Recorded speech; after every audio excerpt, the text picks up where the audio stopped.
ప్రతి మగవాడి విజయం వెనుక ఒక మహిళ ఉంటుంది. అది ఒకప్పటి మాట. ప్రతి మగవాడి కష్టంలో సమానంగా మధ్యతరగతి మహిళ పడే కష్టం ఉంటుంది. అది ఇప్పటి మాట. భార్య భర్తలో సగభాగమని ఎవరో ఎందుకో అన్నారు, కానీ ఈ తల్లులు పడే కష్టం చూస్తుంటే నిజమే అనిపిస్తుంది.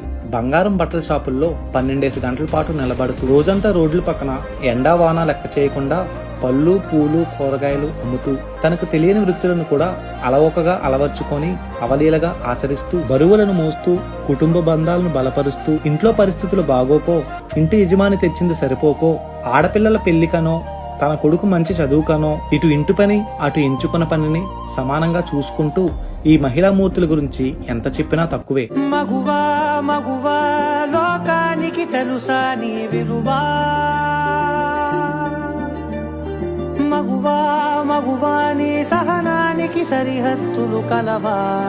ఆగని సమయంలా, అందమైన ఆకాశంలా, అలుపెరగని కెరటంలా, బలమైన భూమిలా, నీరసించని నదిలా, కోపం తెలియని ఆదిశక్తిలా ప్రతిక్షణం పరిగెడుతూ తన వాళ్ళ కోసం పరితపిస్తూ తనకు మించిన ప్రేమను ఇవ్వడానికి ఈ తల్లులు పడే కష్టానికి పాదాభివందనాలు.